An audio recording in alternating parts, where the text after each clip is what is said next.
they can also cause some other problems.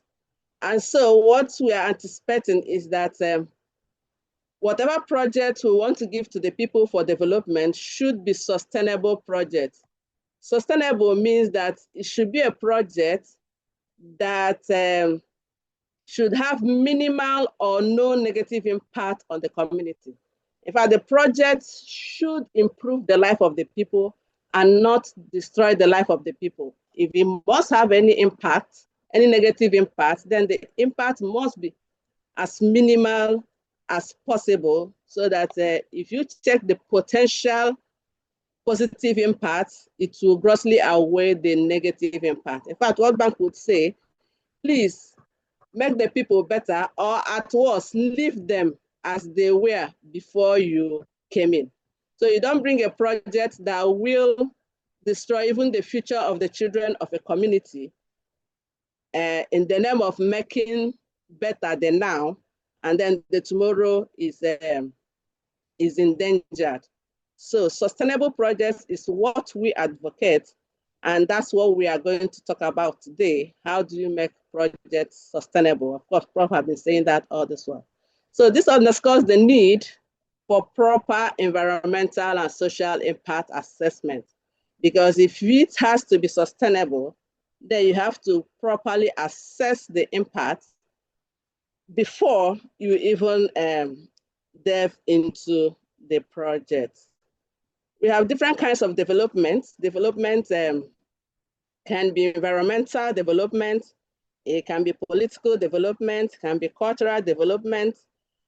When we talk about environmental development, it has to do with all these ones that we see. It gives people employment, where we build roads, build markets, and all that creates newer, face greener environment, and so on and so forth. Political development, we know when we do things that will improve the quality of life of the people and then make the people better. Of course, we have been doing a lot of developments in our country, and even political development has also evolved from time to time in this country. Of course, we introduced EE, and then we introduced others, our IREF, and so on and so forth. All these are parts of development. And then what we're saying is that whatever it is, let it be something that is sustainable. Cultural development focuses on preserving the heritage, diversity, and identity of a people. And so when a people's identity is modified, verified, made better, and then ensuring that even while you're doing that, you're still keeping them under the betterment of the people instead of bringing them lower.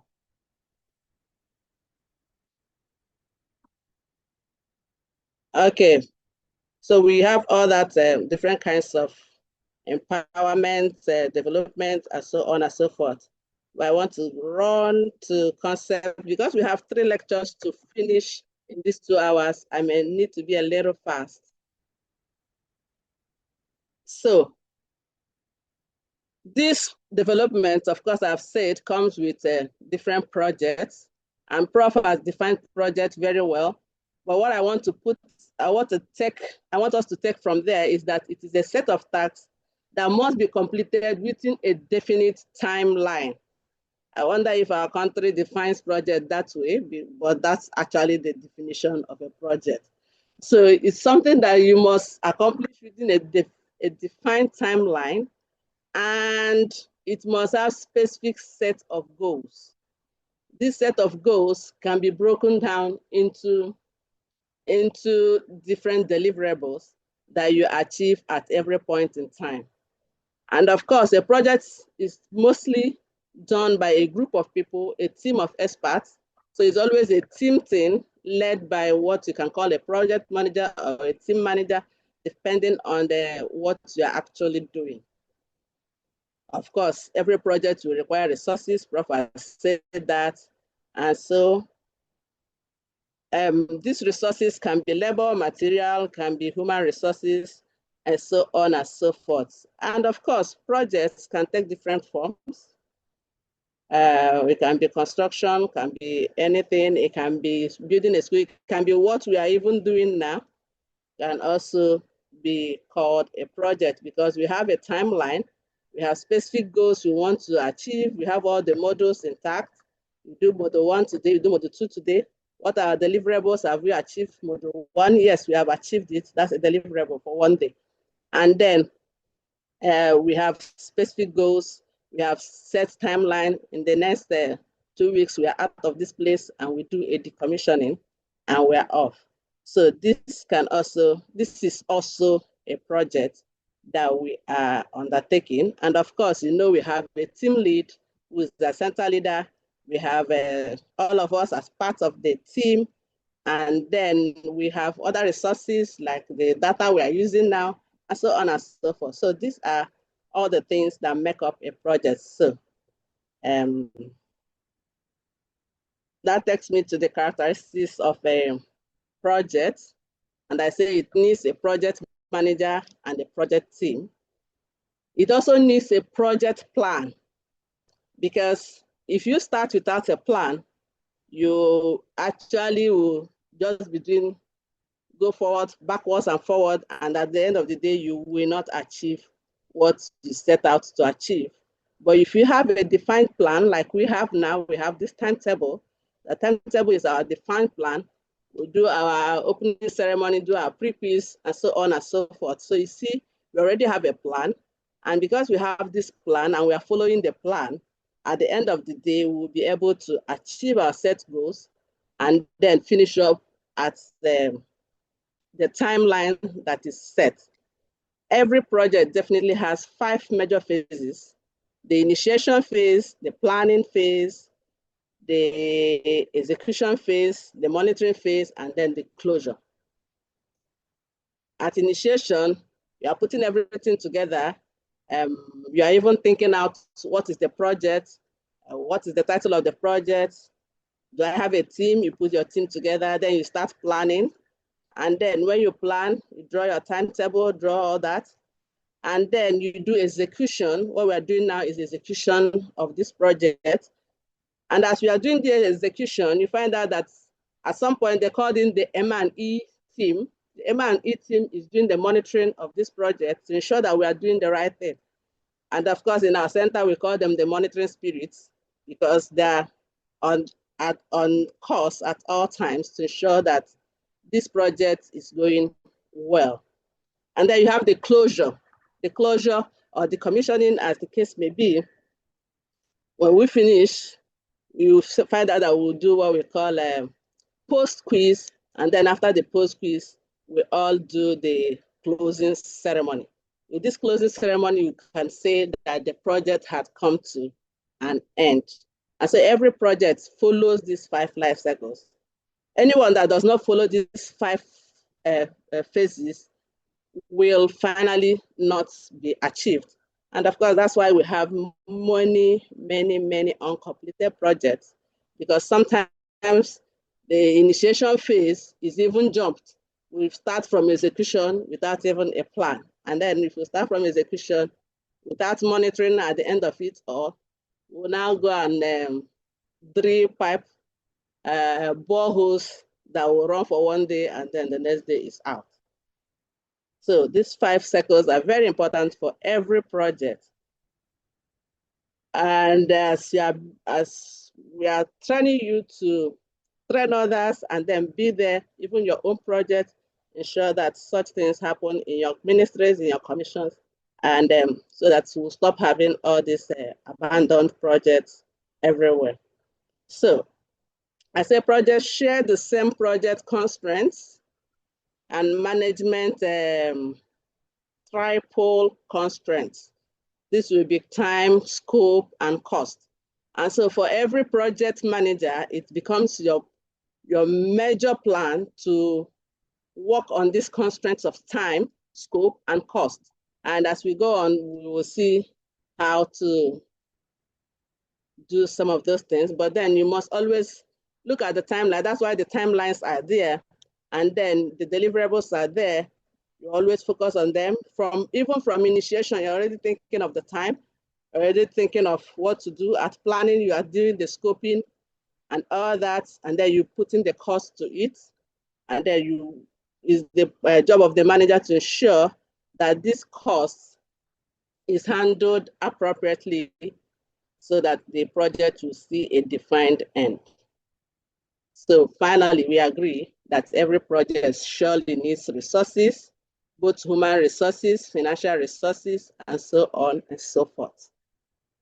Types of projects, Prof has done justice to this. I'll just run through it. We have projects we have in the industries, we have manufacturing projects, IT projects, software projects, business projects, and so on and so forth. If you want to categorize them by funding source, you can say private projects, public projects, mixed projects. If you want to categorize them by project management methodology, you can say waterfall projects, agile projects, and so on and so forth. So it depends on how you want to categorize your project. If you want to categorize it by what it is doing, the kind of industry that it is into, if you want to categorize it by how it is funded, or you want to categorize it by the methodology of managing it, there you have all these different classes or types of projects. So how do you describe a project? Every time we talk about projects today, we have heard that at least it must have a timeline, that it must have a beginning and it must have an end, and that it has to follow 5 phases. When you are, let's say you are writing for funding, you are writing to World Bank or any other organization for funding, you want to sell your project to them. You want them to accept your project. You want them to embrace this project and fund it, because nobody puts his money into what he does not understand or what he does not finally benefit anybody, including himself or herself. And so for you to attract such funding, you must be able to describe your project aptly and very well in such a way that the person will be attracted to your project and would want to fund your project. Just put yourself in the person's shoe. Remember, sometimes you don't even have a lot of time in your hands to read too much grammar. However, you still want to know what this project is about. What is my gain? What is the gain of the community? Would there be any shortfall? Would there be any problem? Because I don't want to run into any problem because I'm funding somebody, and so on and so forth. So for you to do that, you have to describe your project aptly and smartly. And I say a project description is a high-level overview of why you are doing a project. Mark the word high-level overview, because you want this person to understand your project and buy into it. Even yourself, it also helps you to understand fully the project you want to embark on and also run through it easily as you go on. So I said the document explains your objectives and the essential qualities, and it is drafted early during initiation. You have to draft this that time you are trying to initiate your project. That time you are putting up this concept, you are making it, you are drafting this, your project description early, so that it will guide you throughout the project. And it will also guide whoever wants to help you to achieve it. So it's at the initiation stage that you draft it and ensure you follow it. So I say it includes title, overview, project justification, and so on. We'll take them one by one down. They're still down, we'll take them one by one. So I said there are 10 steps. For me, there are 10 steps to writing a good project description. And that is also globally accepted.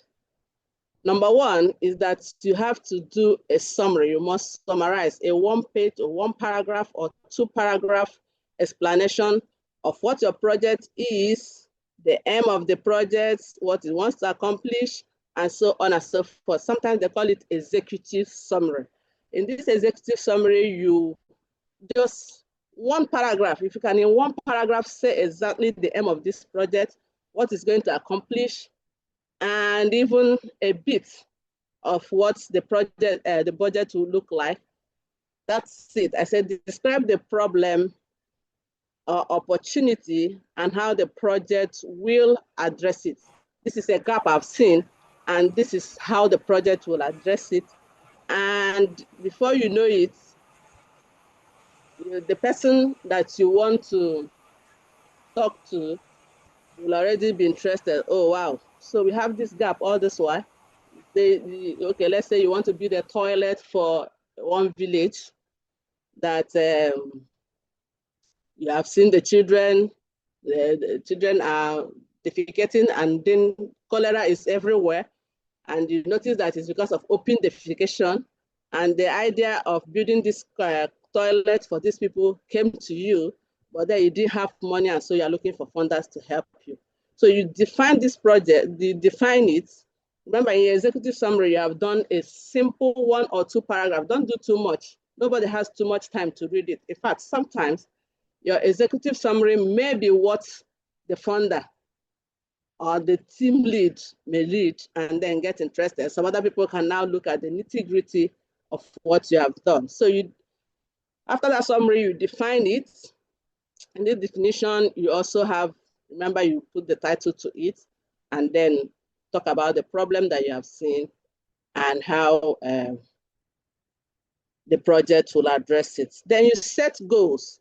I say identify SMART project objectives. SMART. By SMART, I mean specific, measurable, achievable, relevant, and time-bound.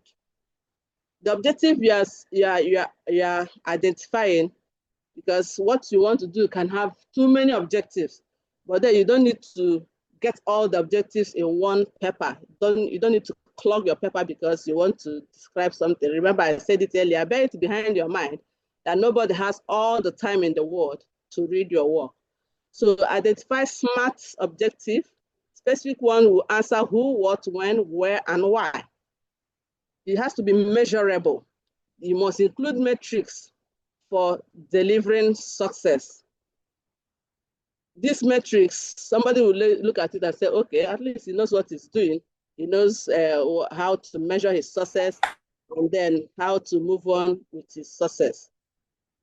Then, is it achievable? Set goals that are achievable. Sometimes somebody will want to do a project and you go and put bogus goals that even you that is looking at it will know that nobody can achieve this thing. And of course, Hello, when a hello, founder ma. We says, cannot follow the slides. Your slide is static, ma. okay, sorry. Is it Thank you, ma. moving now? Yes, ma. Oh, and it was far away before. Okay, so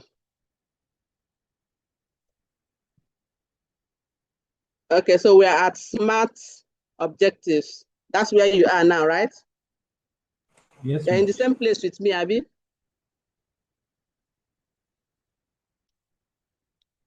Okay, so these SMART objectives, when you set them, remember to make it time bound, because timing is what makes it a project.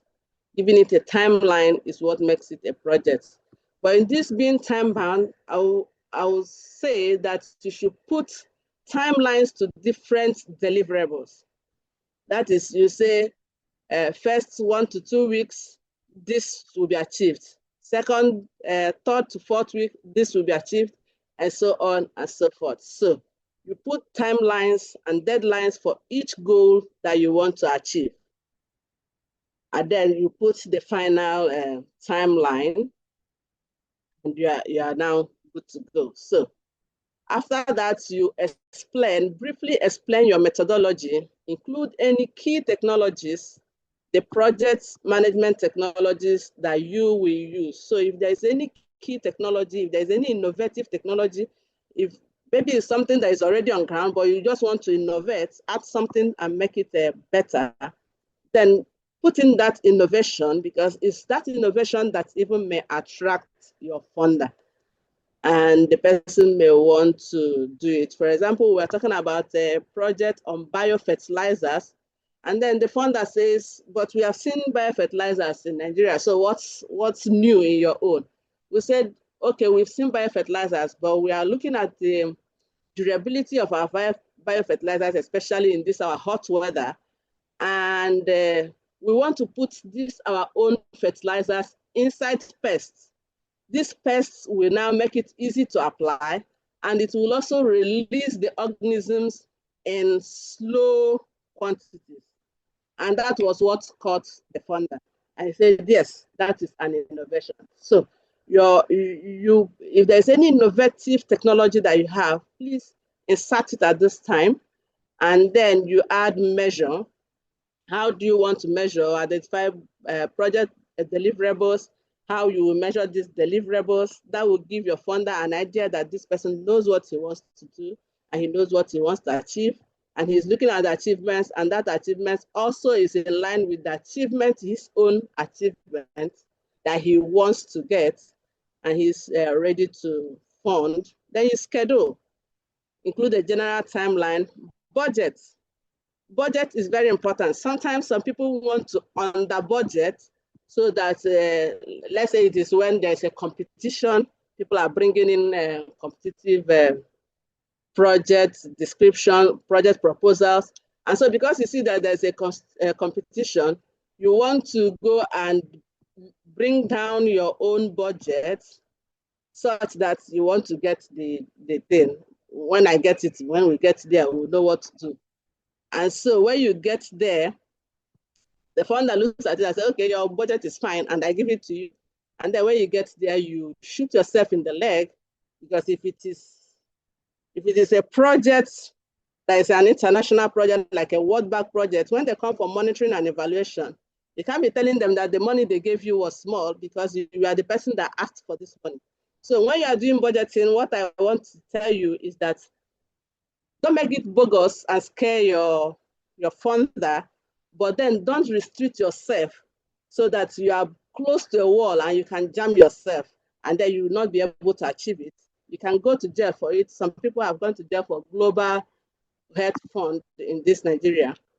And so what you do is give yourself leverage that you can fall to the right, fall to the back, fall to the front, or to the back, or to the left.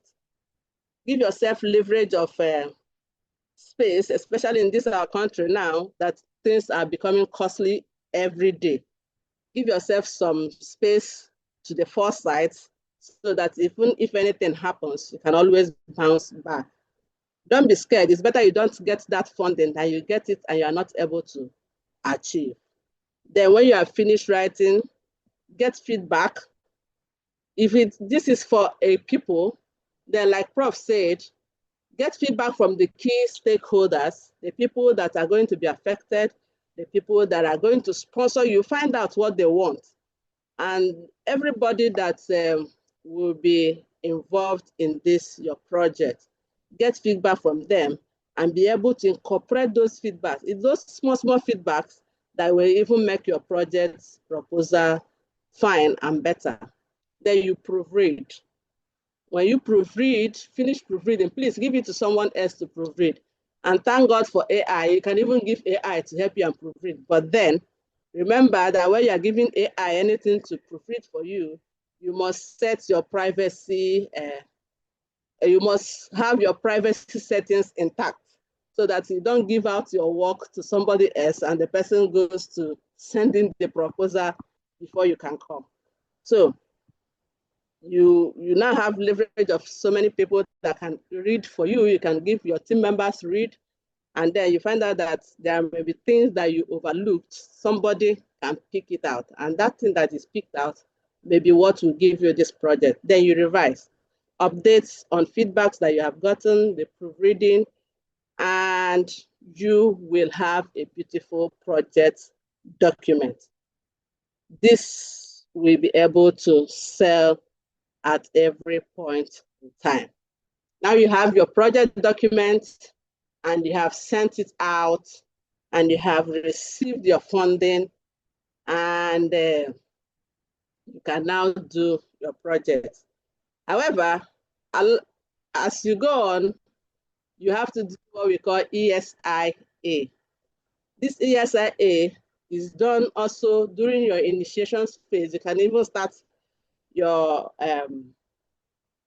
ESIA. Prof has talked about it, environmental and social impact assessment for your project, because you want to see the impact that this project will have on whoever you are doing the project for, or the environment, or even the economy of the place.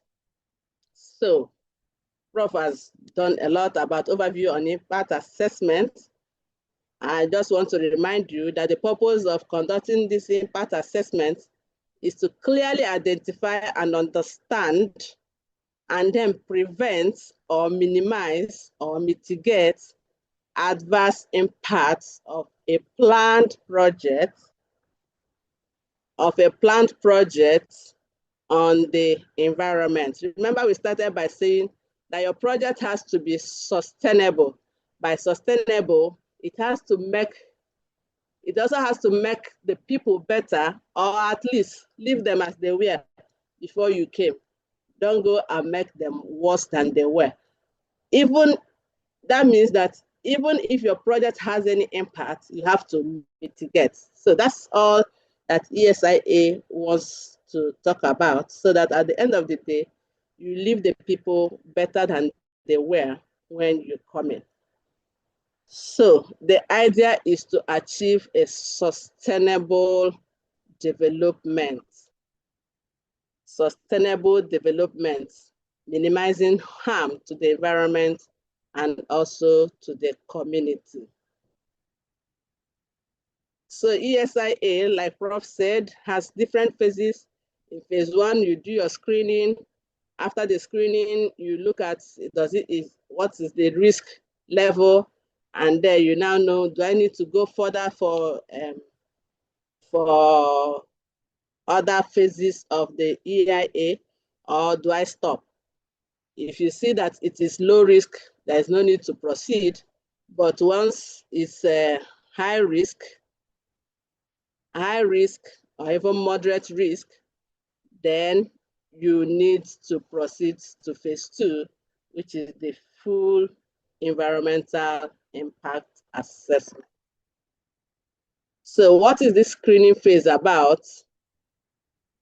Prof already told us that it is the initial process of exploring the overall context of a proposed developmental activity to find out the range of potential risks, whether the risk is environmental or social. These risks and also the impacts. The impact could be positive, the impact could also be negative, that is expected to result within the area of influence of your proposed activity. The area of influence now could be the environment where your activity is being done. It could also be the people who will get the impact of this activity.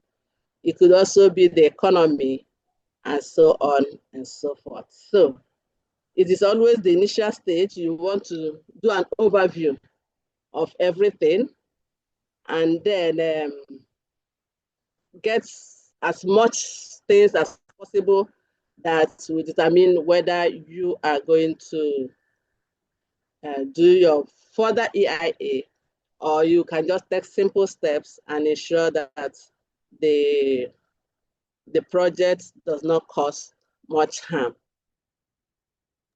I don't want to dwell on that much. Prof has done that. So I want us to look at the purpose for that screen part, as we just said, then determine whether or not an individual project requires further assessment. If so, what level of detail would this assessment entail? Then it also facilitates informed decision, because if you do a screening, you do that overview quickly, a quick overview of what the place is like, you may be able to make further decisions.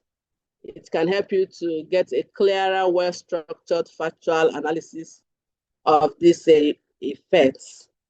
Remember, when you are doing screening, you don't just go to the place and be looking around. No, you still go with a team. This team will be of different experts who will look at other parts, everybody looking at the different parts, and then seeing what could this cause, what will it cause to the air, what will it cause to the water, what will it cause to the children, what will it cause to the adults, what will it cause to the vulnerables, and so on and so forth. When you find out that it has no impact like what we are doing now, we are doing a project, by the time we screen, we find out that we are not going to have too much impact on us, negative impact. What we are going to have is more positive impact. However, we'll have minimal negative impact. And that minimal negative impact will be one, the data you are using to enter this Zoom, and then sitting down at a place for quite a long time. Since morning you have been sitting, you just walked around for 30 minutes and you are back again to sit. That could also be an impact to you. So, but when we look at this impact, you find out that the impact does not need further assessment, because it is something that can easily be managed. At least you can try and buy data, or your organization can also give you data. Just like my own organization is giving me data to do this one. And then you find out that it won't need too much, you may not need too much assessment to get it done.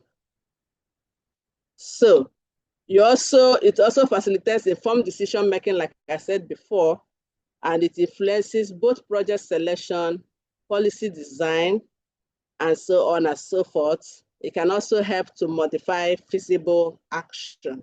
For example, when we are doing this, as we are doing the timetable, we could have looked at your ministries, what are the ministries up to, what will be the time in photo, this period in time, will it work, will it not work, and so on and so forth. So this screening will help us modify feasible action where necessary, and then we are good to go. Screening phase approaches. When you are doing your screening phase, there are two major approaches that you can use. You can use what we call the prescriptive or standardized approaches, or you use the customized approaches. The standardized approaches will make you look at different standards that are already set, and then what is legislation saying about this? Do we have any regulations about this? And then when you look at those ones, it could be legal. When it's legal, you are defining your project in line with what legislation has said. Like Prof said, there are different standards, there are different regulations. You look at all of them. Is your project going to align with them? Is there any exclusive list of activities that do not need an ESIA? Some regulations already have it. They say if your work is like this, then it does not need an ESIA, because we already know what is going to happen. Then when Prof was teaching, remember he told us some projects that need ESIA. So these are already documented. And so if they're already documented, you use such standardized approaches to also determine whether you need further ESIA or not. Then you can also use customized approaches. Customized approaches, at this point, your proposal is screen it on individual or case-by-case basis, using different guidance and categories. So you just look at it like what we're doing now. Okay, you say, on a good note, you say it doesn't have any impact, it doesn't have any social impact. And then, but then you need to look at it and be sure of what is, that what you're saying is the right thing. So in that case, you do a case-by-case Instead of just saying, okay, let's look at the standards and then let's follow what the standards say. Say, okay, let's look at the proposals one by one and then see which one we actually need for that ESIA, because that's actually what the screening phase does. It wants to look at everything holistically and see whether we need to delve into assessment or whether we need to stop at that point and just do a document. That document is what will now follow you as you continue with your work. So, screening phase project categories. I think Prof has talked about this, the low risk, the moderate risk. We are also going to see it in our third lecture for today. So we'll just look at low risk, moderate risk, category 4, and so on. The mega projects that are national in scope, like Prof said, you must always do ESIA. The screening reports. One important thing about ESIA is that every stage has a report. And these reports are piled together to help regulations, one, and also help you to be focused on what you are doing. So even after the screening, you still have what we call the screening report. This screening report is a document that outlines the process of determining the need and scope of ESIA study for a proposed project. That is, you are just writing to tell us whether this thing needs further ESIA or it doesn't need it. So, and then when you are writing it, you have to put some components into play that will tell us whether what you are saying is correct or what you are saying is not correct. Remember that a team will still look at it to know whether you have said the right thing or not. So this report ensures that the projects with significant potential impacts undergo a thorough ESIA, while smaller scale projects with minimal impacts are appropriately exempted from extensive ESIA, because ESIA on its own is costly. And so if you are doing a small project that you have small money and you want to go all the way to do all the ESIA, then you may finish your money in doing the impact assessment, while at the end of the day, the impact may not be much. For example, let's say we want to do impact assessment of this thing we are doing. We will now want to go to your ministries and say, okay, is there any social activity that is going on today that you are going to miss because you are in this lecture? Are you going to miss any social activities in your home because you are facing this lecture? And so on and so forth. You find out that by the time we use all of our energy to do all this, we may end up not doing any important thing, because at the end of the day, what we get may not be as important as what we set out to do. So the components of a screening report will be, one, your project description. That project you described earlier, at this point, when you are doing a screening report and you are submitting it to the relevant bodies, then you have to put that your project description. Then number 2, you put the regulatory framework. What does regulation say about this? Regulation says, you go and look at the regulation. Regulation says category 1, lectures like this, seminars like this are in category 1, and so they don't need ESIA. You put it there. And then if it is in category 4, there is a regulation says category 4, you need full ESIA. You also write it. So what is your screening criteria? At this point, you outline the criteria used to determine whether you need full or you don't need full. Then you identify potential impacts. What were the potential impacts you identified? Because you may have identified an impact that you think is not risky enough, but somebody else who has more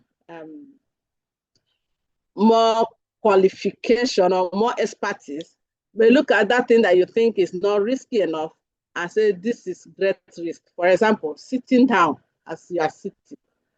we may say it's, as far as all of us are concerned, it is not a risk because we keep sitting every day. But somebody who has expertise will ask you, for who are you doing this? And you now tell them, for people like this. And then the person looks at the people like that and say, some of these people already have sleep disk. And so sitting them down for 1 hour is giving them more harm than good. Could you please change your style of training? Can you go and stand them up, or can you go and do this or do that? So what I'm trying to say is that that's why you need to put all these potential impacts that you have assessed. Don't just wish them away. You have to put them down. And then you tell us what's your screening process, how did you do the screening, what's your screening decision, and then justification for the decision. And then the appropriate bodies will also do that and give you the decision on the screening. Okay, go ahead. There is no much cause for alarm. And then you go to the next step.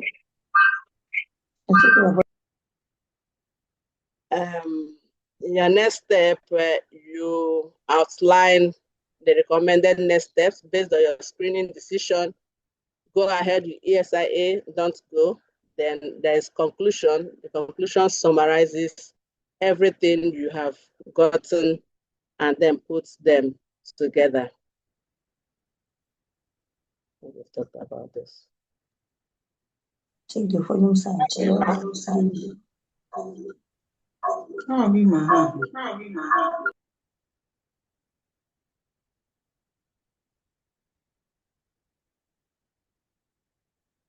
Okay, so let's say that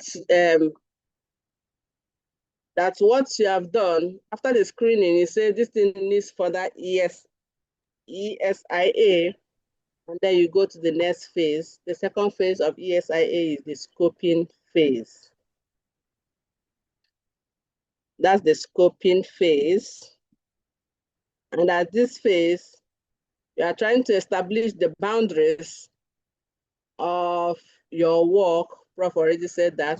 You are trying to set the boundaries. This is where we want to stop. This is where we want to go. And then while you are trying to set these boundaries, you must also ensure that the stakeholders are carried along. The stakeholders are carried along in trying to establish the boundaries that your impact assessment will be around. Okay, so you should also ensure that you facilitate meaningful public engagement for stakeholders.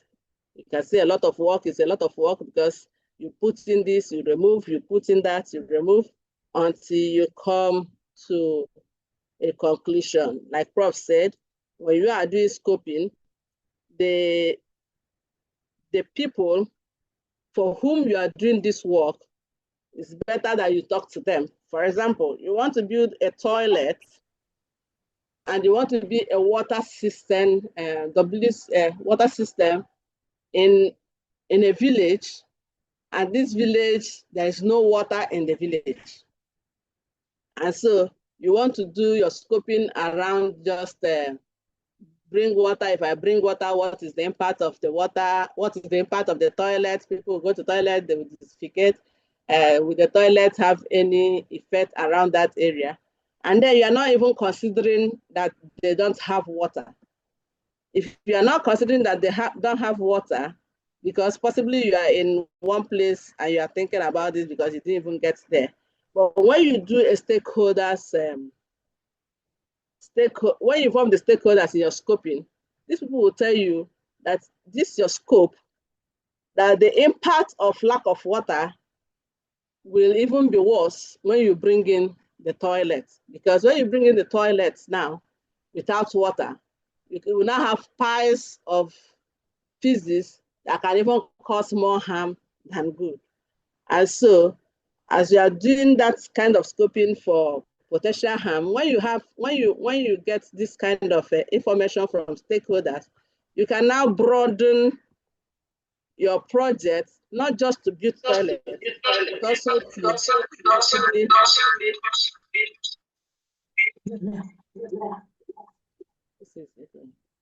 but also to possibly sink a borehole for the people so that the borehole will now also generate water. So, but because you are doing this scoping and you're involving the stakeholders to tell you what they need and what they don't need, then you'll be able to mitigate the impact.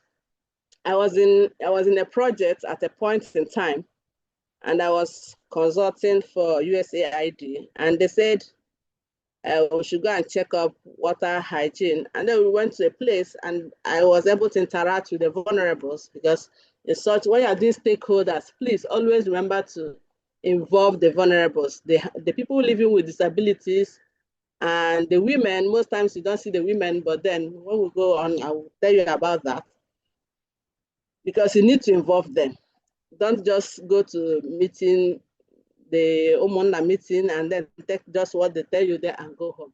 So the interesting thing I gathered that time was that we were talking about the toilets that were built, and then a young man on wheelchair gave us an eye-opener that building this toilet again would be a waste for them, because you are even going to cause them more disability. One, he said there is no ramp in the one that is already existing. So there's no how the disabled are practically excluded already from that toilet. And then there's some of them, when they even manage to get their wheelchair to the place, somebody carries them to the place, the person will not sit there and watch them do what they want to do. But if they had put something like iron bar on the wall, they can hold the iron bar, lift themselves from the wheelchair to the toilet, finish their thing, leave themselves back before somebody comes to carry them. And I'm sure that most people would never think of this, except for those who are involved. So that is why in your scoping, you need that wide consultation so that you do the right scoping. Because if you don't do the right scoping, then you may end up getting unnecessary impacts and leaving out the actual necessary potential impacts. So when you finish your scoping, you still have to write a scoping report, which will tell us the nature and purpose of your development, the environmental issues and effects, how these effects will be assessed. You're going to tell us these are the effects, this is how we want to assess the effects, and then document them. What information will be used and needed? Are there any critical gaps? What methods are going to be used for assessment and surveys? What criteria, or what method did you even use for the assessment and surveys? What criteria will be used to determine the significance of the effect of your work? What criteria will you use to determine the significance of your work? And then any other environmental effects that may be considered for different reasons. You have to put all of them in this scoping report. So when you want to do your scoping, I said 9 main steps in scoping. Don't just jump in and start scoping, because they said from your screening reports, they said you have to do scoping and do full EIA, and then you just jump in. No, first of all, set up a team of experts. Remember, I said there is the tendency that you may incorporate unnecessary risk and leave out the necessary ones.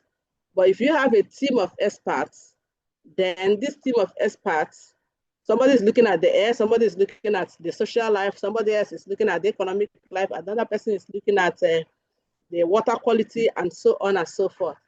Then you have a comprehensive scope of potential risk, and then you know how to go about them. Then when you set up this team, you describe the project area and the area of project influence. The project area is that point where you want to do this project, but then the project influence will be areas around them. When we get to our third lecture, we will see project influence, because it can be point, it can be regional, it can even be international, depending on what projects you are doing. Then you outline the project alternatives. Are there other alternatives that can be done, or are there other things that can be added to make this your project well? In case the one I'm setting out with does not work, is there any other better alternative? We'll still look at it. That our third lecture will teach us this ones. Then you conduct your public meeting and stakeholders, outline your environmental, biological risk that you have found, define a set criteria that you use to assess the planned project, identify the project impacts, identify a set of data for baseline description, and then start inserting this information in the appropriate sections of your terms of reference. Sometimes some organization, depending on what you want to do, will already have a template that all you need to do is to fill up the template. And these things, you'll be able to fill up such templates. And of course, this report will also guide you as you continue with other parts of the ESIA.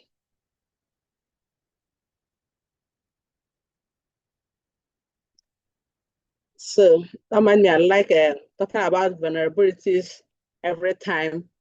And so I say screening and scoping in determining potential vulnerabilities.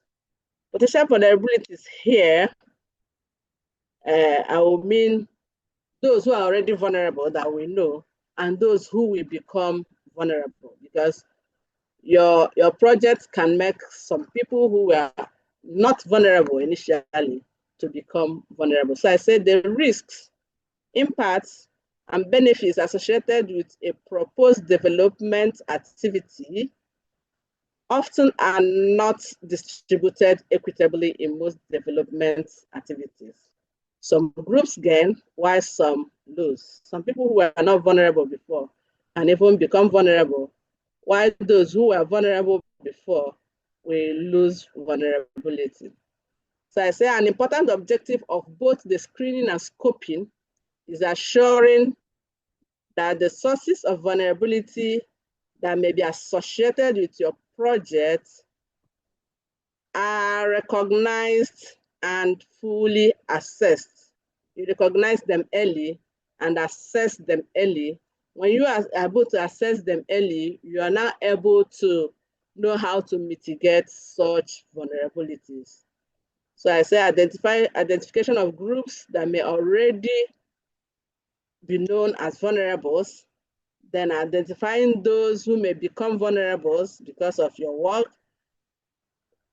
and you are able to now, when you are able to recognize them, you can assess their needs and know how to mitigate. We'll do that in our third lecture. The objectives of scoping include identification of significant sources of risk, vulnerability, disadvantage, and potential limitations on adaptations, which Prof emphasized on too. So challenges and limitations in screening and scoping. For screening, you have some challenges, and the challenges will be identifying or recognizing the social context in which the proposed development activity will be situated. What is the social content? Like I said before, this one we're doing now, it's a bit difficult to identify the social context, what you lose out in the social realm because of this one you are attending. And then there's failure to identify appropriate area of influence. Sometimes you may not be able to identify them. That's why I said it's always good to use experts, so that what's ordinarily and somebody who is not an expert will not see, an expert may be able to identify it. There's also failure to identify social groups that may be affected, especially with regards to potential sources of vulnerability. And social groups that may be affected, sometimes if you don't do in-depth screening, you don't do correct screening, you may not be able to identify those people, and then you will not put them as a potential risk. So that's a limitation too. Then this limitation is when you use what we call screening checklist, is often helpful. The screening checklist is often helpful, but most times it's sufficient because it is not encompassing. Remember, every environment has its own distinct challenges and problems. So you may not be able to use your checklist to checklist for others, especially when we are talking about social impact. Environmental impact may be the same around different areas, but social impact is usually distinct for a people at a particular time, at a particular place. Because sometimes what is socially acceptable yesterday or unacceptable 5 years ago may have become acceptable in the same community by now. So that's a little difficulty. But if it's environmental, most times the environmental is easily accessed. You look in the quality of air, quality of water, and so on. Then the challenges in scoping, the major challenge in scoping is application of judgment in determining which potentially numerous, which among the potentially numerous and wide-ranging environmental and social issues are to be considered significant for assessment or not. Remember, you see a lot. You saw that picture I brought, so many things. Which ones do we remove? Which ones do we add as the potential risk? Which one is the most important? Which one is not important? That becomes a limitation. And then that's where the experts can help a whole lot. So when you have finished your screening and your scoping, you can now go directly into the impact assessment. And at this point, like this, like moving into.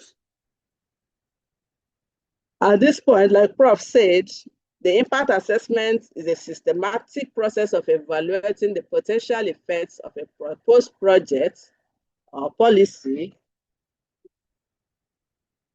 on a people or their environment.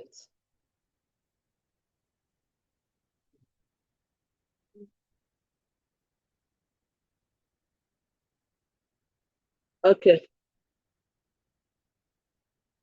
So you want to see what is the impact on the people, the environment, the economy, their health, and so on. So it involves gathering, analyzing data. At this point now, you are gathering your data, you're analyzing them, and predicting the potential consequences to make informed decision. Remember, you have scope to say these are the potential risks we want to look at. And now you are going to gather data to predict the potential consequences and be able to make informed decision. The informed decision is to either choose an alternative option or to mitigate negative impacts while enhancing positive ones. So your impact assessment provides a transparent and consistent appraisal of the magnitude, duration, and significance of a potential change to the environment. Don't worry about that, we'll still define them. So the purpose of impact assessment, whether social or environment, impact assessments conducted to ensure that development projects are sustainable. Remember, that's what we have been hammering on, sustainable projects. But now, not just sustainable, it is also going to be responsible. It is sustainable, that is, it is not going to jeopardize the future. And it is responsible. It is looking at the people, the effects of the people, and then mitigating such effects, taking responsibility that this is what is going to be cost or what is being cost, and that is my job to mitigate these problems. So it has to be sustainable, responsible, and aligned with the principles of social and environmental protection. There are already existing principles for social and environmental protection. So every project, the impact assessment is here now to direct a project to ensure that it is sustainable, responsible, and aligned to social and environmental protection. So have it behind your mind, whatever project you are doing, you ask yourself, like contractors will ask their 4 questions. Your own question will be, is it sustainable? Is it responsible? Is it aligned to the principles of social and environmental protection? You have to do this before, during, and after a project. So even when you close up a project, when you finish your project, you should also look at the impact. So it's not a one-time thing that you just do once. You do it before, and then as you go ahead, you also try to check on it and be sure that there are no unforeseen effects that you missed out when you are doing scoping and screening. So we have 2 most common types of impact assessment. And that will be the environmental and social impact assessments. So the environmental impact assessment identifies, what it does is to identify, predict, evaluate, and mitigate the biophysical, social, and other relevant effects of developmental projects prior to major decisions being taken and commitments being made. So you have to first of all identify these things before you start even making any commitment, so that you don't stop halfway. While the social impact assessment looks at everything about the infrastructure, social life of the people, and assessing how major developmental projects may affect the population, the group, and their settlements. So that's EIA and SIA. Why EIA is involved in environment, it's looking at the air, water, soil, biodiversity, ecosystems, and intending to minimize pollution, habitat destruction, and so on. Social impact is considering aspects such as livelihoods, access to services, human rights, and well-being of the affected people, and seeking to address their social inequalities, promote community development, and safeguard cultural identity and heritage. Because when you are doing social impact assessment, you are looking at the holistic lifestyle, diversity of the people, their heritage, their culture, and so on. Our next lecture will dwell much on that baseline assessment. So the key contributions of impact assessment to mitigation to a good ESIA, it provides a clear and itemized list of relevant impacts on the environment. Based on the results of this impact assessment, you can have a detailed list of mitigation actions. And then it also considers each phase of the development, construction, operation, and even decommissioning. Most times, it is better to, while you are doing the EIA, to also do the SIA, because what affects the environment can also affect the people. Okay, for example, if you're looking at the effect of environmental impact assessment, the effect of your project on the water bodies, let's say it is a fishing community, a community that their lifestyle or their occupation is fishing, and then you are doing the impact of your project. Let's say you're running a cement industry, and then you're trying to see the impact on the water bodies around there. And or you are building a bridge, possibly across the water, and you want to see the impact. You are just looking at contamination of water, pollution of the water, and so on and so forth. the social impacts, we'll now be looking at, okay, how will this affect these people's livelihood? Now, the well of fishing, and then you're looking at pollution. When pollution occurs, the fishes will die. How do these people survive?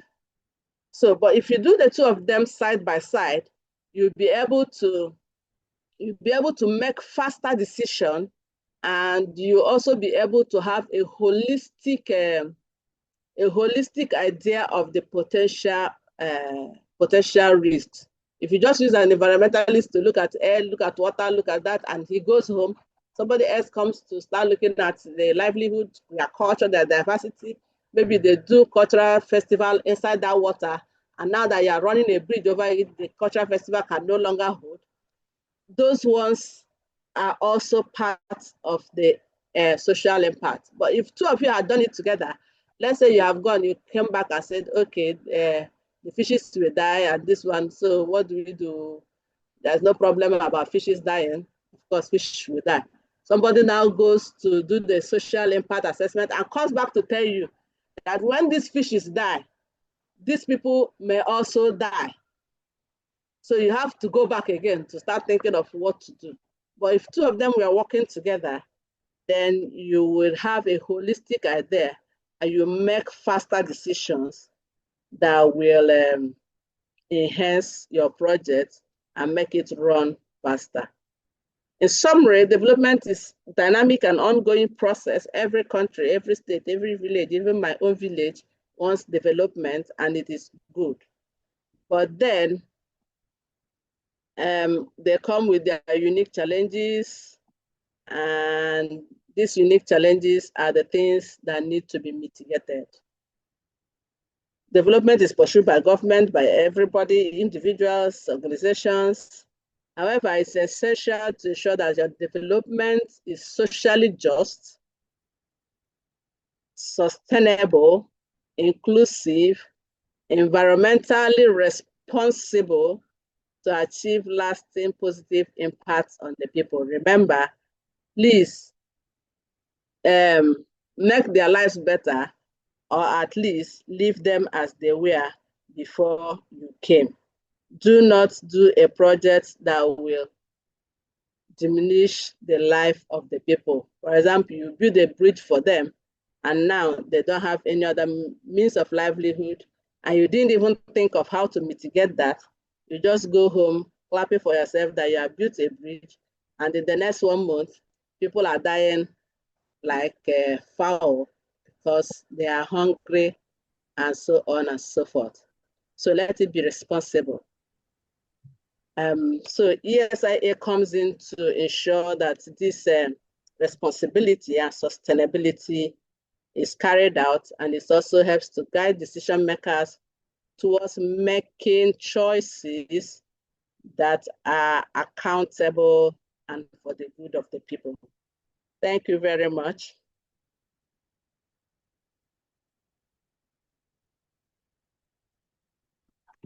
Hello. Let's still speaking to people. Yes, Yes. ma, we are Do hearing you think so? I hear you, ma. Because that's where we'll look at all the mitigations and all that. So, but we need to look at this baseline assessment. By baseline assessment, we mean trying to find out what was already on ground before your entry as a project guru, before you bring in this your project, what was already on ground.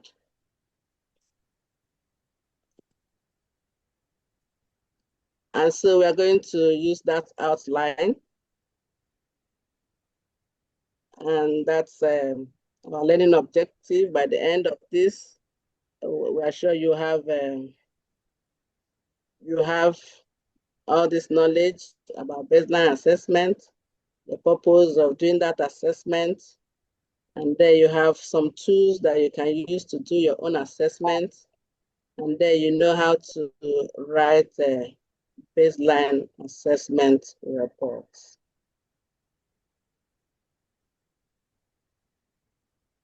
Okay.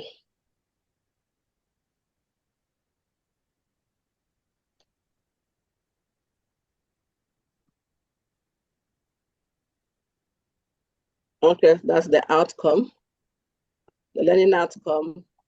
At the end of it, you are armed with tools and methods to do your field work where necessary, and then come out with good baseline assessment. So, by introduction,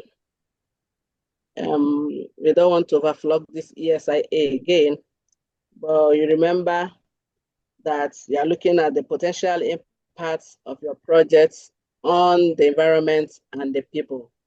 Baseline assessment is a crucial part of this ESIA, and that's why it was deemed necessary to be brought separately, because it is a baseline study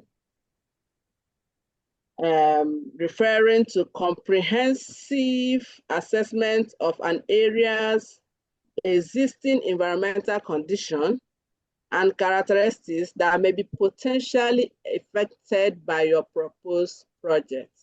What is existing, what is available on ground before you came in. You need to know all those things. And if you need to know them, you have to get essential information that guides your decision-making on the proposed project, ensures compliance on regulatory requirements, and helps you minimize the project's adverse effects on the environment. Because when you know the baseline, then you are able to determine which one is the effect caused by your project. Because if you don't know what the baseline is, you may not know the effect that your project has caused. Okay, so baseline study in ESIA usually includes data collection and analysis on various aspects of the project area, such as the physical environment. You're looking at the topography, the geology, the quality, the climate.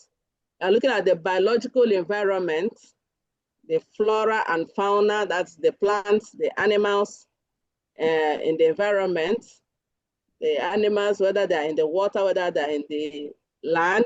Then you're looking at that habitat, where they live, where these plants and animals live, the habitat. You're looking at the diversity, the biodiversity, the ecological processes. What are the biodiversity? Because in every environment, we have what we call the prey and the predator, and they are necessary to have a balanced, stable environment. Because if there is no food, then the predator, the one that needs to feed on something, will not survive. But then if there is no predator, sometimes the prey can overgrow.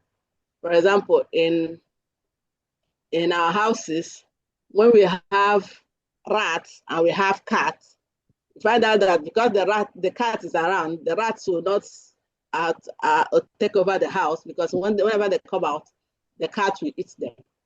And so the cat needs the rat, while the cat is also needed by the owner of the house to ensure that there is environmental stability. This is just an example, but when you go into the field, you see that in the biological environment. There is always need for stability in the environment. Then you have social and cultural environments. The local community have their normal way of life, their demographics, their cultural aspects, and any other cultural heritage that is available. These are the things that you need to check their data. Do they have shrines? Some people, their whole life is dependent on their shrines. You need to find out where the shrines are. Will your project affect their shrines? Because in your own mind, you may say that the shrines are, what will you call them now? Evil spirits. There is nothing.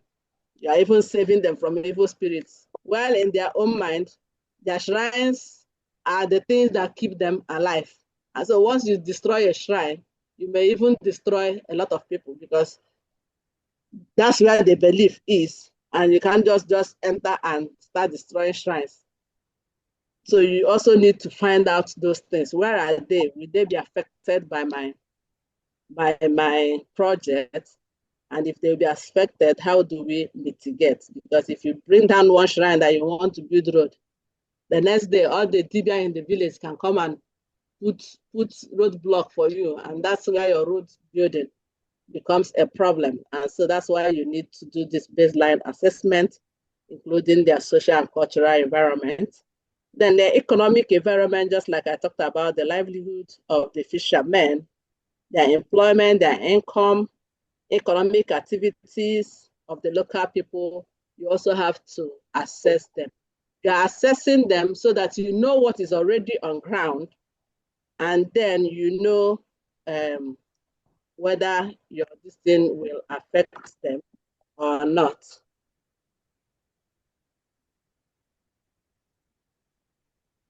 One moment, please.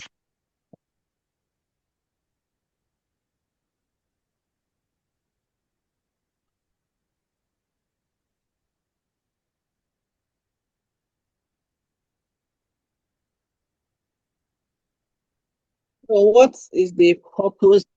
It's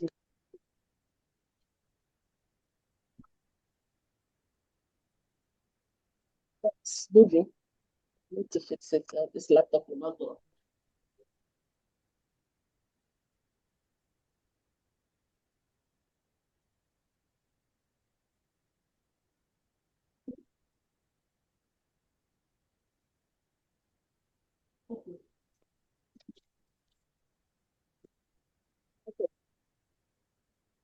So what's the purpose of time? ẹ jọ̀ọ́ ẹ bá ń gbàdúrà kọ́lọ́run bá gbógun ti ọ̀rọ̀ owó tí ò lọ yìí gbogbo correction tó ń ṣe ń bounce back so rose ní kájọ kárí pa ṣe ni mo ṣáà ti ń ké láì wọlá lọ sílé kó What lọ is wò teaching us in the lórí background? kọ̀ǹpútà mi kó access mi. Somebody is teaching us. Our armor strength.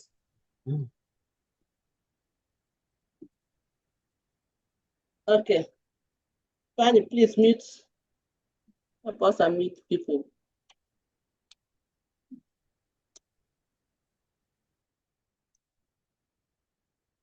Why is recording starting?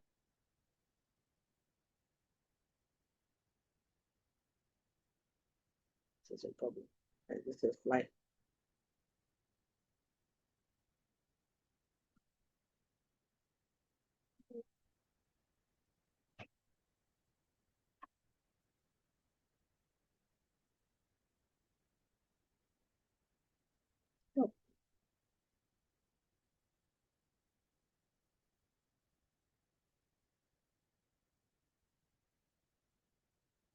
Okay. So as a method of part of introduction, we have seen the key contributions of impact assessment and mitigation to a good ESIA because they provide clear and itemized list of relevant impacts on the environment.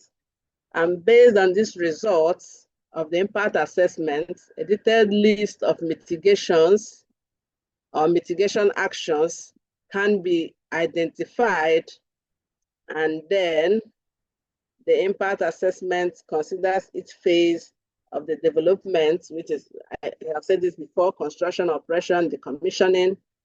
And at every of these phases, the impact assessment also tries to show us mitigation strategies. These are potential risks. These are mitigation strategies that can be used. So, but for this topic, we'll start with what we call alternative options.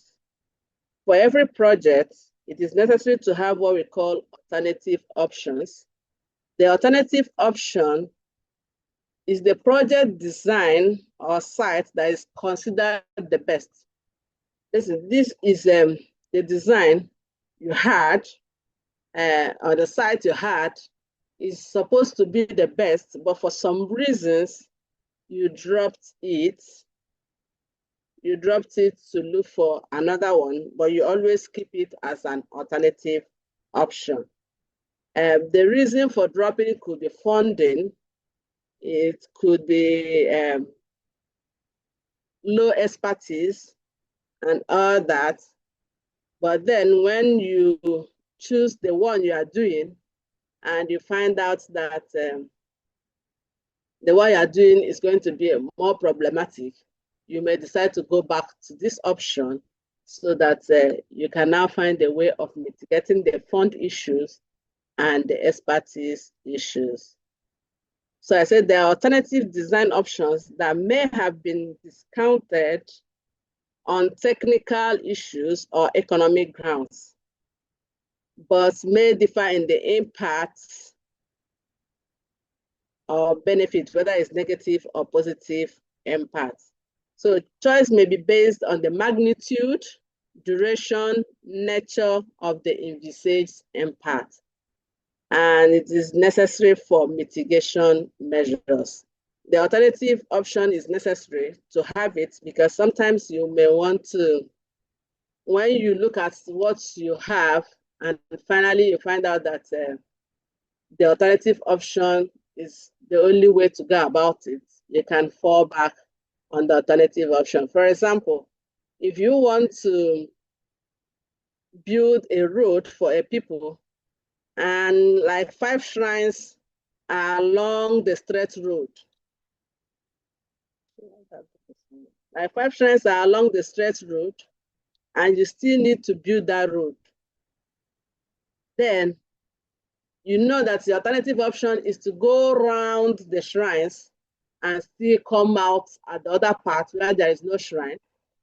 But because you are thinking of the funding that will, and the construction issues that you need to do to go around those shrines and come to the front, you decide to go through the shrines and go your straight line. And so let's say you want to do that, and then during your stakeholders engagement, they tell you that if you touch our shrine, that is how we will call thunder to come and kill you and kill your team. You may not have any other alternative than to swallow the fund that you are going to use and then go around. Maybe at that time you have used all strategies to make them allow you to go through the shrine. And they say if you touch, both you and your village people will die, and they are ready to kill themselves. You don't have any alternative than to go back to your alternative option. That's why I say it is also necessary for mitigation measures. At every point in time, you can use your alternative option to mitigate problems. So I said it's based on magnitude, duration, and nature of the impact. So the question is, what is the magnitude of impact? When I say magnitude defines a measure of intensity of the degree of change caused by a project relative to existing condition. You see, our existing condition has now come in.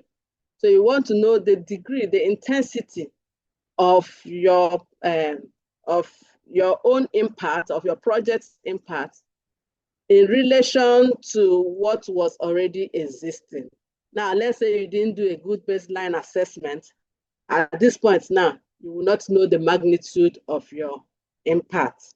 But if you did a good baseline assessment, at this point, you can now decide what the magnitude of impact is because you are doing it in relation or relative to the baseline conditions. So I said the impact may assume any of these. It may be non or negligible.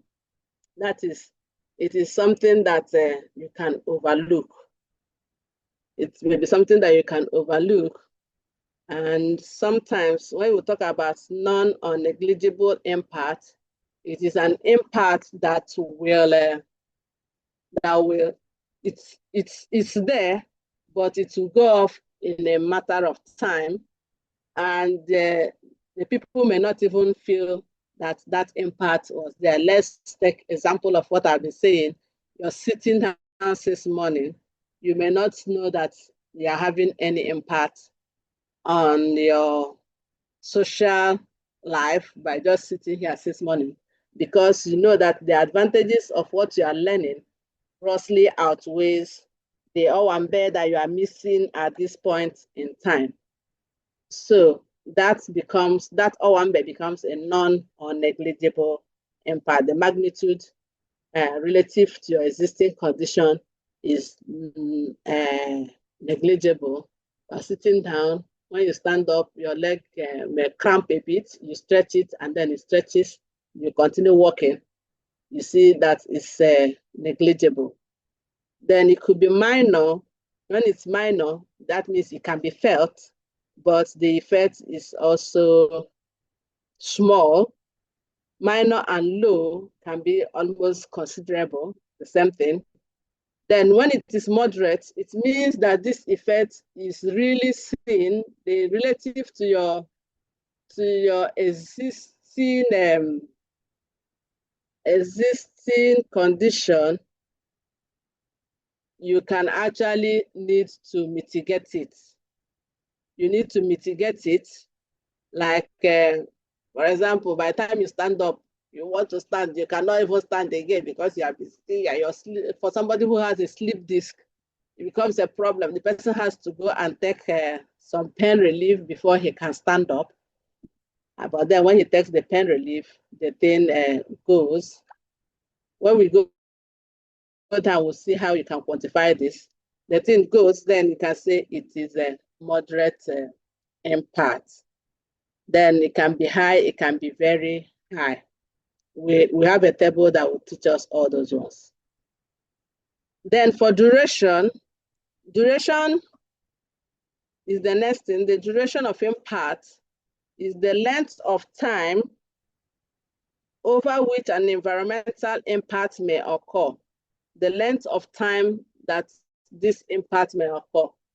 The other one is the intensity. How intense is it? How difficult is it? But this time around, we are talking about how much time does the impact stay in the environment on the individual before it goes. And so when you're asking how much time, we can categorize into non or negligible, just like that magnitude non or negligible. It just goes off with time. You stand up, you stretch your legs, and you continue walking. You wouldn't even notice that it was your sitting down that caused that little leg exercise that you did. So this one can be in minutes or in hours. It will just go off. Like somebody is doing, you are burning something and then the smoke comes up in the environment, and before you know it, the smoke disappears. That is non or negligible, especially when the smoke did not cause any health implication. Then we have transient. Transient is less than a year, and more than hours. Okay, when the effect lasts for a whole day, 2 days, but less than a year, 1 month, 2 months, we say it's transient, it's just passing. After the 1 year, the effect stops, and then such effect is called a transient effect. Transient effect, and most times, like Hakim will tell us, said we should all endure for a year so that we can enjoy the whole thing. Unfortunately, we did not enjoy anything. But that kind of endure for a little while, less than 1 year, this thing will come to pass. They are building a road and then they close up the road for like a month, and we have to go around. I don't want to talk about photo road. And then we have to go around just for like a month or 2 months just to achieve a beautiful road that everybody can close their eyes and drive on. Then that is transient. Okay, so we can also have short term. Short term will last for 1 to 5 years. 1 to 5 years is called short term impact. For example, those of us who live in Owerri, we know that we were building one bridge that lasted for almost 2 to 3 years, or is it up to 5 years now? But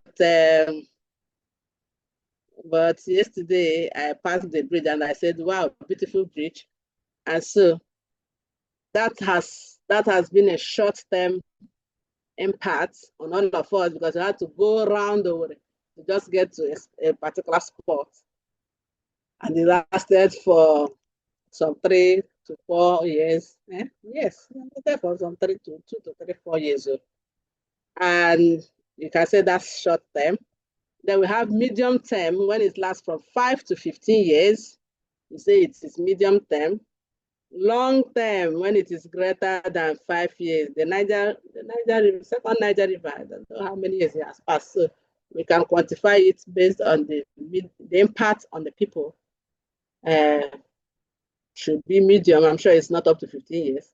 Then the long term is greater than 15 years and will impact, and the impact will cease after the commissioning of the project. That's greater than 15 years with impact ceasing after the commissioning of the project. That's the impact is all there for 15 years and even more, but then it ceases after 15 years.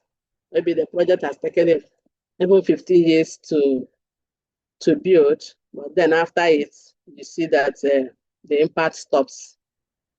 For example, if our second Niger bridge works perfectly, we'll all be enjoying it. Then permanent impacts. Some impacts are permanent in that they are done and they are done. They are not coming back. For example, when you have to bring down a house, if you are building a road, you can ask our brother Rocha Sokracha. When he was trying to expand roads, he brought down some houses, and you found out that those houses that were brought down have been permanently brought down. They cannot be raised again, and so that becomes a permanent impact. Just mark these things because you are going to use them to find out the significance of impact on a people and the environment. Then the nature of impact. That's the next thing we are talking about. By nature of impact, we mean to what geographic level is this impact? Remember I said, I mentioned it while I was talking earlier, and I said we'll meet it again. So I say it describes the area of influence of your project. That is the area that the project is going to affect or that is affecting. This can be categorized into 4.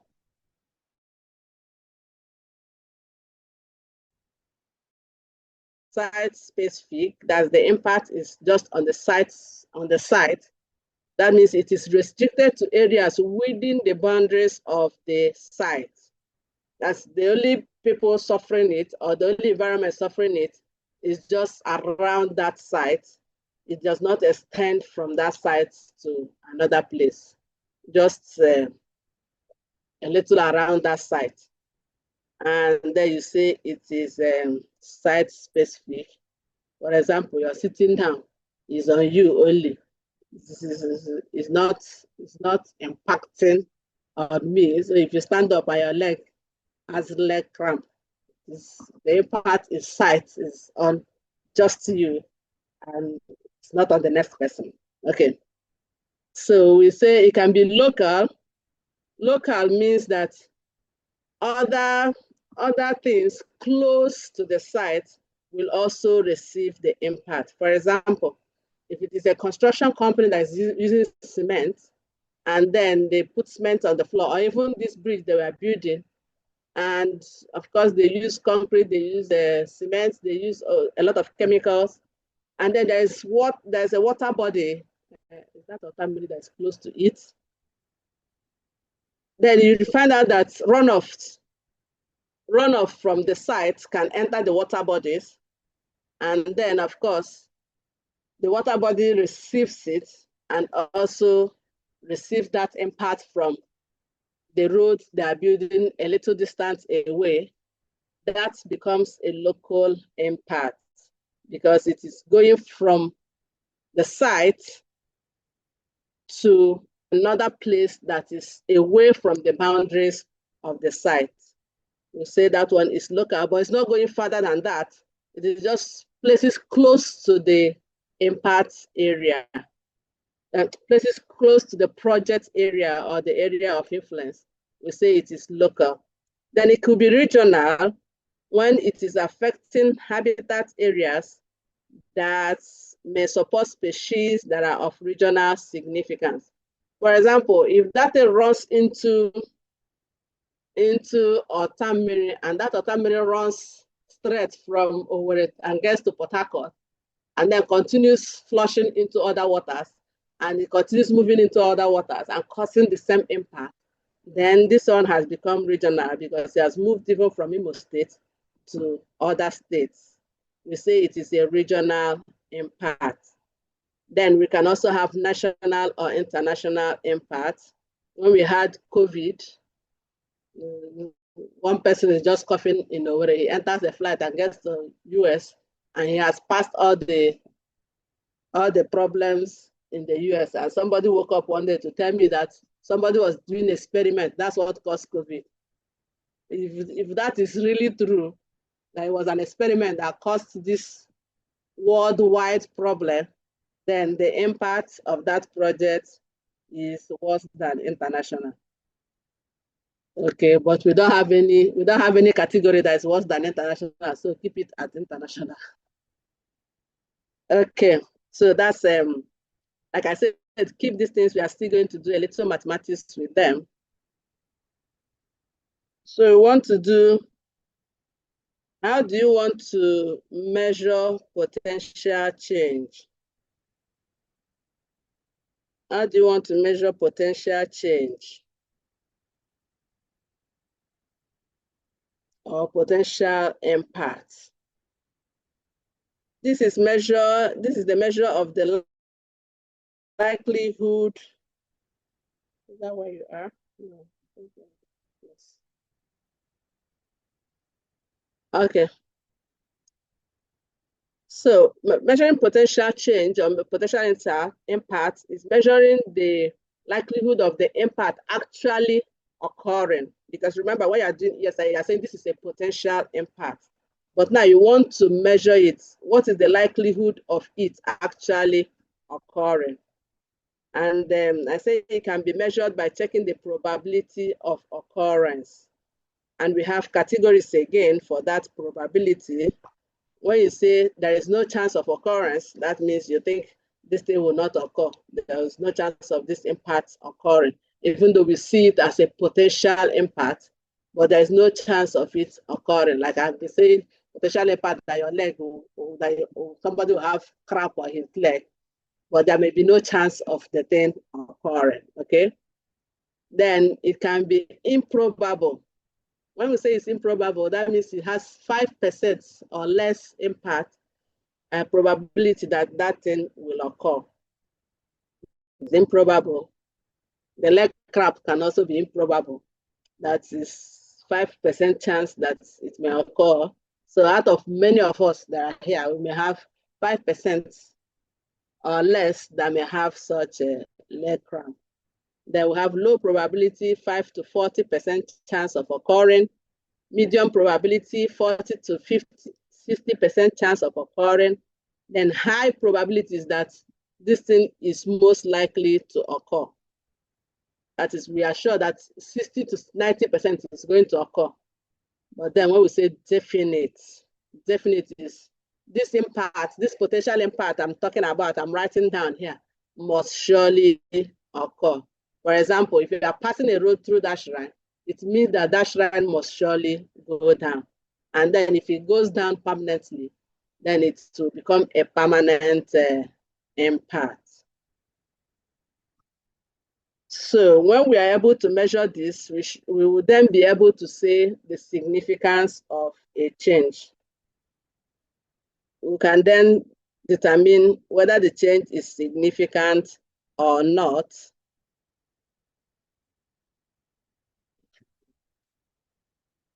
I like mitigation, possibly that's why the thing is running to mitigation.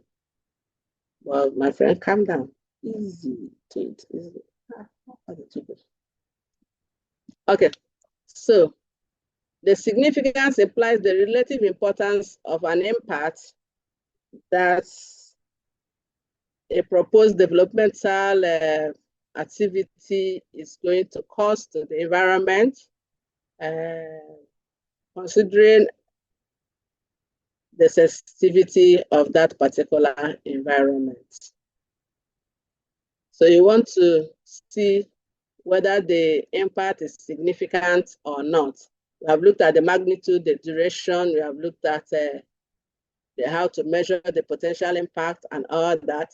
So now we want to know, is this significant? The statistician will tell us that sometimes somebody will be 50 kg, another one is 55 kg, and they will come back and tell us that there is no significant difference. But me, I'm seeing 5 kg difference, like 5 kg, you're telling me there's no significant difference. They say, well, we have checked it and there's no significant difference. And you don't have a choice than to agree that there's no significant difference, because there are statistical tools that they showed you.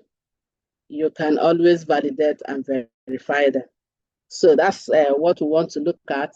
So I say it can be scored on basis of magnitude, duration, scale, and probability. There are other ways of also scoring this significance, but for us in social sciences that don't like too much mathematics, this will be the easy way of scoring it.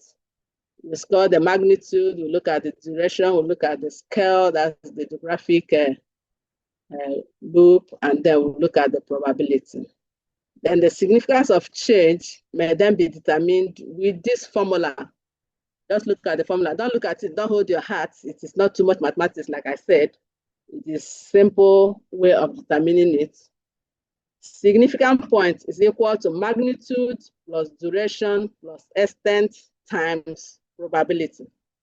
So you add up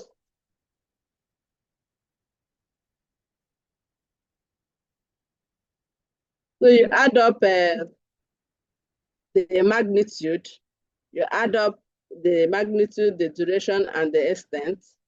When you add them up, then multiply with the probability of the thing occurring, then you can get the significance. I say where the relative significance of the impact is typically ranked as in the table that I will show you now.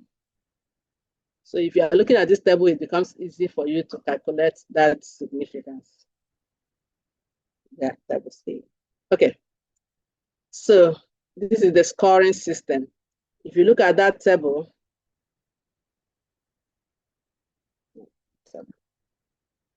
okay, if you look at this table, you will see magnitude, you see duration, you see scale or extent, then you see probability.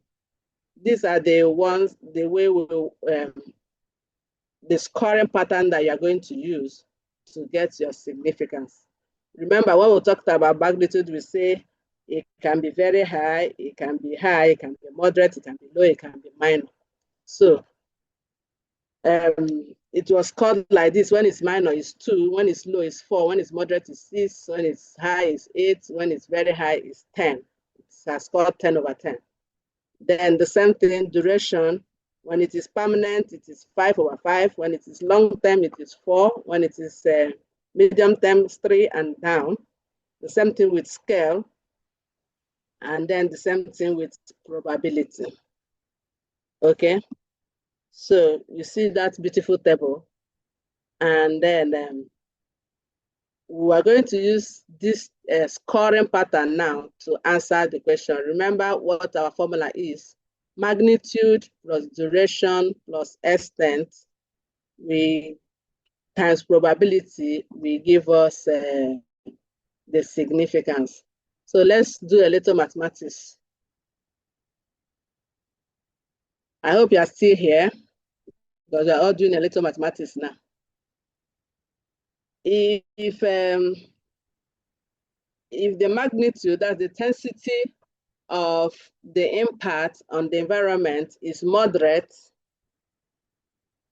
if the intensity is moderate, that means if I take paracetamol, if I want to stand up now, I'm going to have some X, but if I take paracetamol, I can be better. I can become well again. So it's moderate. And then the duration is short term. The duration is short term. That is, it is scoring 2 in duration. And then the scale, the extent is, of course, is me only. So it's site only. That's 1. And then the probability of me having that is improbable, because I'm not sure, I may not even have it, I may have it. It's improbable. That is, if I stand up from here now, I'm going to have a moderate, transient, site-only, improbable impact. Can somebody calculate the significance point for me? The magnitude, you're looking at the magnitude there now. Okay, somebody has answered it, 9. Hi, mathematician. Is it, are you sure? Moderate is 6. Show working, show working. Moderate is 6 plus 1, that's 7, plus 1, that's 8.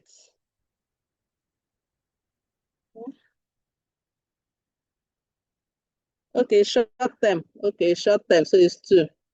That's 8. And it's improbable. That's 1.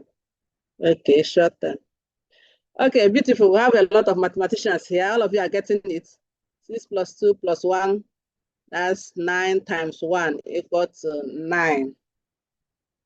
This is great. I like this class. All of you have gotten it. I wish I could see people. I would have given you people chocolate, one chocolate, all those people that got the answer. But I cannot see you. So what I will do is to eat your chocolate.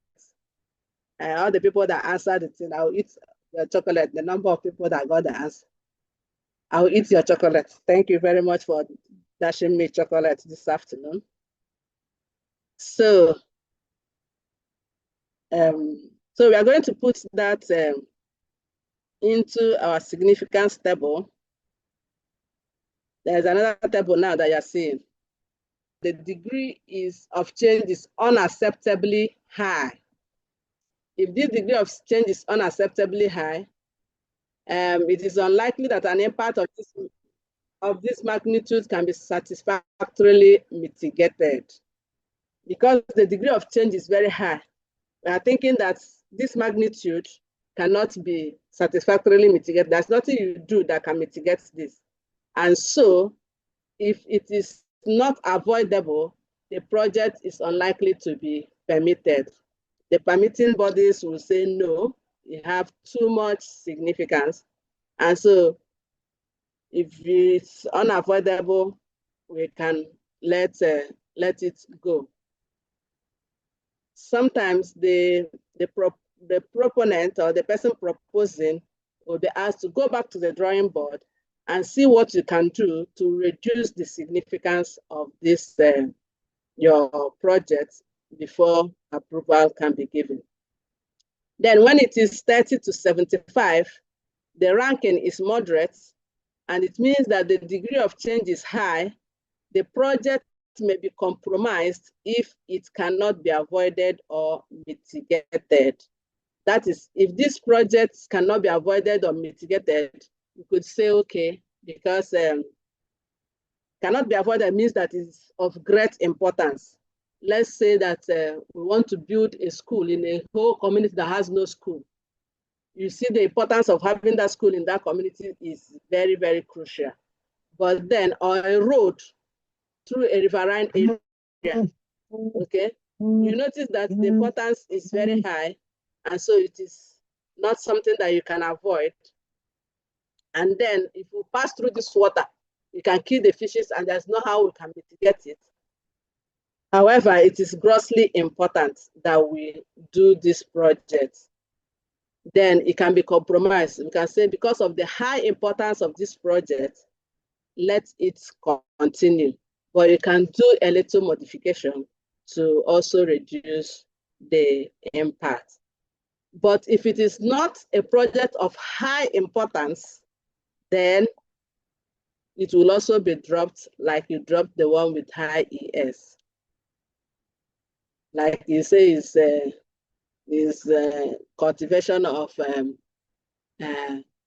GMOs. Let's say you want to go and cultivate genetically modified plants in a community, and I've looked at the risk factors, and it is at moderate level. And we know that this community can still have food without your GMO. They have been living with their food comfortably. They can eat their food without your GMO. Then it will be asked to drop that project because the GMO can be avoided. Okay, so when it is less than 30, we say it is low.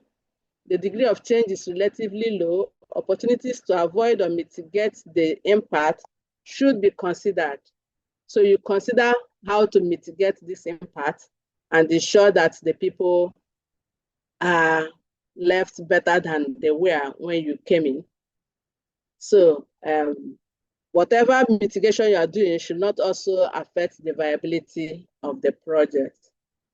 For example, let's say the same fishing thing, and then you know that you can mitigate this by changing the people, can make them learn a trade or learn anything, and then all the fishermen gain new threats or new way of living.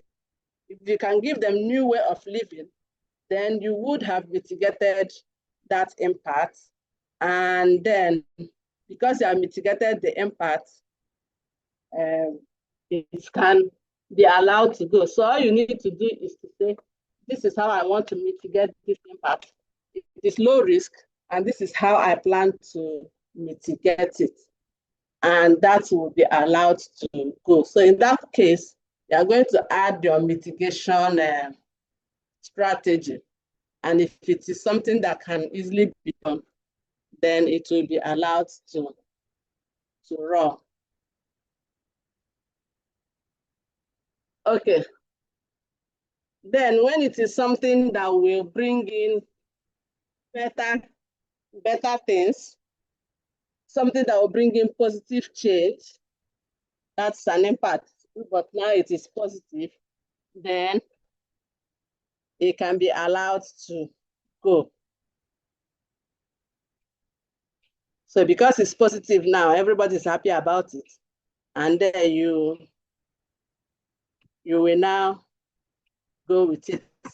That is when it is a positive impact. We say the changes will be positive benefits upon the existing environments and the community.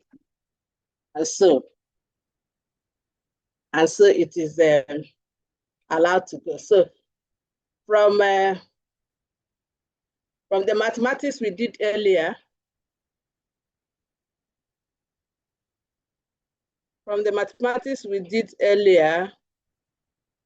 what do you think? Where do you think my own impact will fall? What is the significance of the impact of this training on me? We are using me now.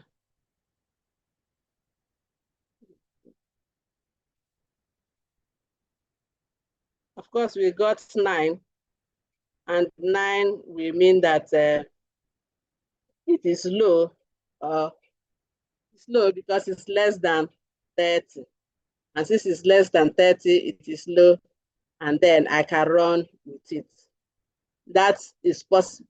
That is why we didn't need any in-depth ESIA for this training to go on. Oh, why is this running now? Stop. Okay, we want to look at mitigating adverse effects.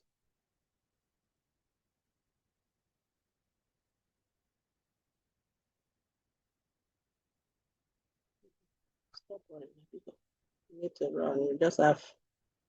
Oh, this is already after. Okay, this is where we are.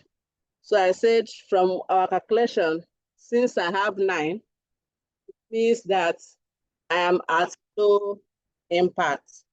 And so I should consider mitigating. And that mitigation, the mitigation I considered was to go and take paracetamol. And of course, that will not affect the viability of this project. So now you know how to calculate the significance and what to do when the significance is at any point in time. So let's run with mitigating adverse change. We have been talking about mitigation, and I say it is measures taken to reduce or remove impacts of your project's negative impacts. And it implies how best to reduce, neutralize, or repair the impact of your project. The aim is to remedy or compensate for predicted adverse impacts.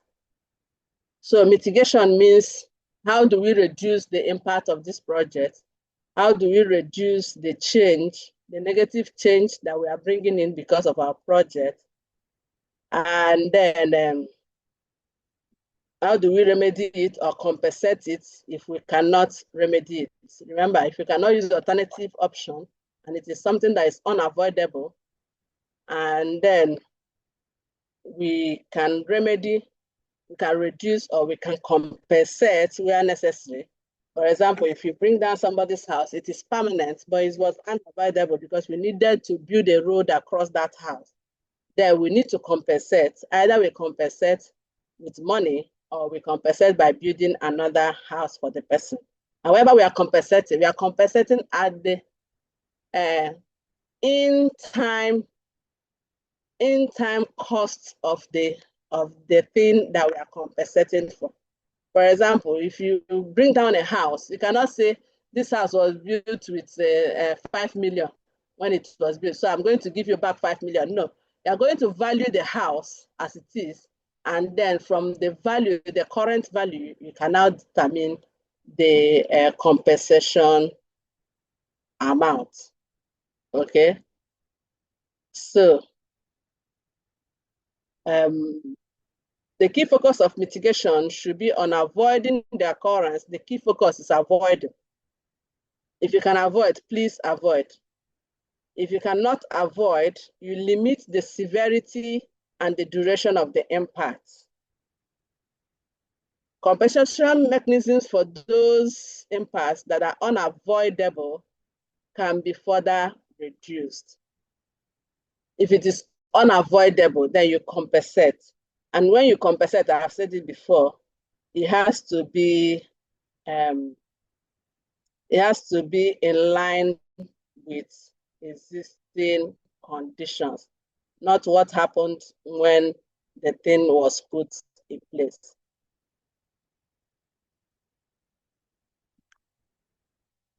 So like you are using your data now, and if we say, okay, this is an impact and we need to mitigate, let's say your ministry wants to mitigate, the ministry should be able to value the amount of data you used, and then they should now be able to mitigate it or compensate you with the value, or even double the value for you. You can actually tell them to double it for you. So guidelines for devising mitigation actions. The first thing is to identify the mitigation action that most reduce the impact. Which one most reduces this impact? Which one brings impact to the barest minimum? Identify it, and it has to also be practical and feasible to integrate into your planned alternatives. It has to be practical. You don't just say, we'll mitigate by giving 1 million. When you know you don't even have 1 million, you bring down 5 shrines and say you give them 1 million, you don't have 1 million. And you say you bring a prophet to pray for them. You don't even know where the prophet is.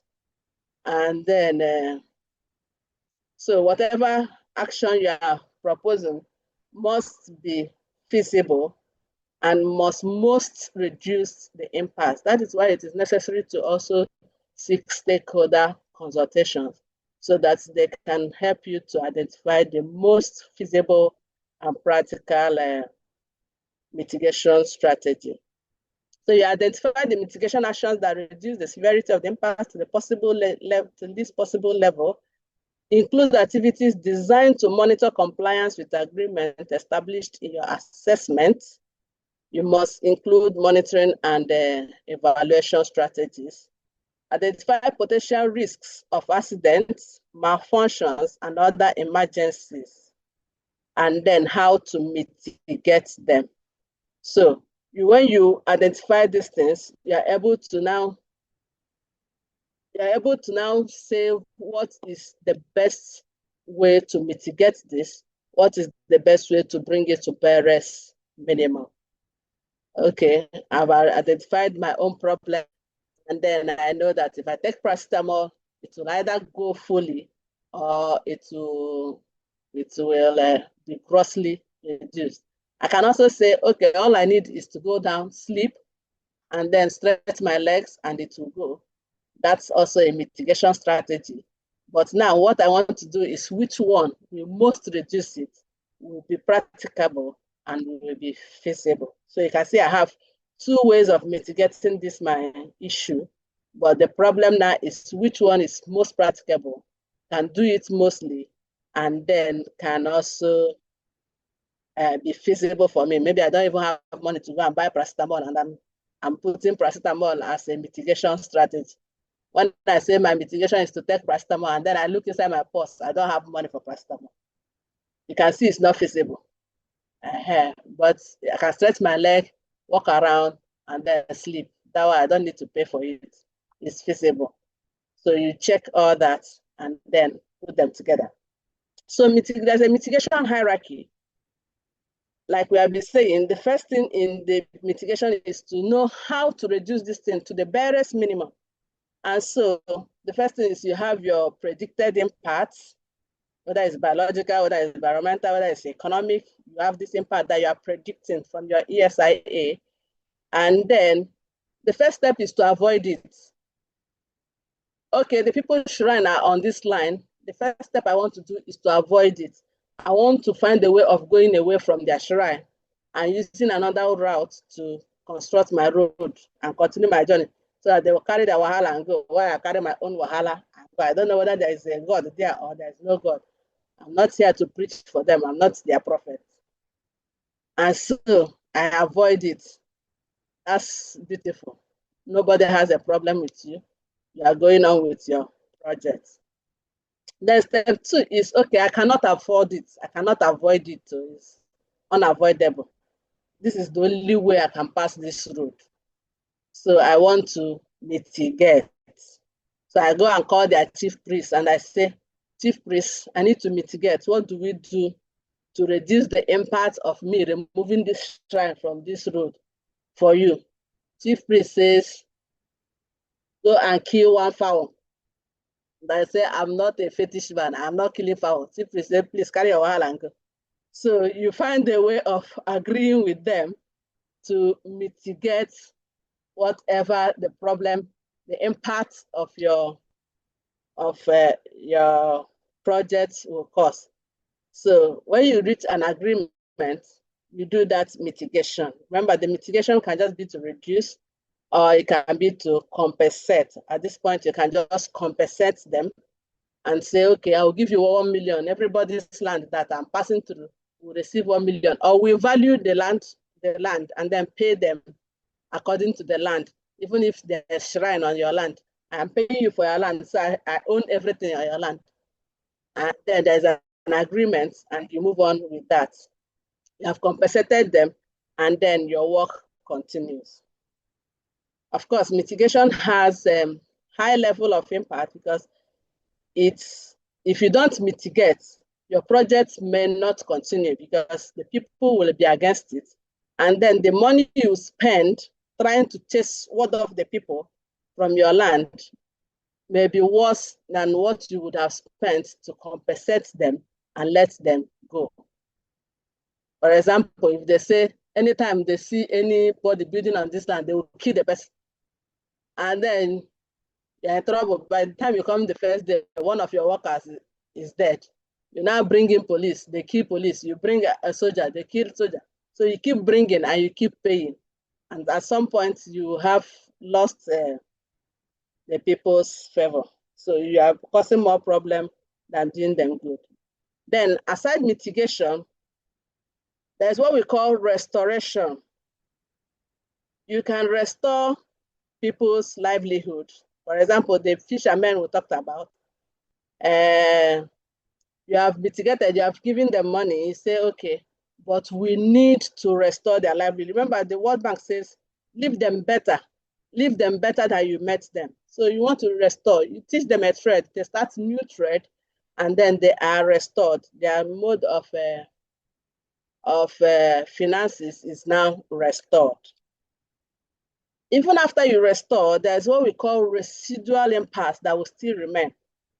And this residual impasse, you can still offset them. For example, the man that you now say, okay, learn a trade, learn plumbing work. The man has learned plumbing work. Plumbing work is not lucrative in his village. So he needs to move from his village to township. Maybe he's from one village, so he moves to the city. Now he's moving to the city. Remember, in the village, he had children who were going to schools on foot. They were not taking any taxi. They were going on foot. They are taking fruits in the morning. They will go to their farm, collect vegetable, eat their vegetable. So he's not spending much money on food. He's not spending much money on school. But now he's inside town. He has to even buy vegetable to cook soup. There's a problem now. So you need to find a way of offsetting that problem again. You can decide to say, okay, we give scholarship to your children because we are moving you from one place to another place. So your children will now receive scholarship, while the money you get from plumbing you can use to do feeding. Now you are making this man happier than he was when he met you. The next time you want to put a project in his village, he will carry it on his head and tell his villagers that there is no problem. Let the project continue. In fact, you can decide to die for you. So at this step 4, there is no net loss. At the point of mitigation, some people may still be angry. Some people will say the land that you collected for 1 million, they should have sold it at 5 million. In fact, they didn't want to sell their land. They were pressured into selling their land.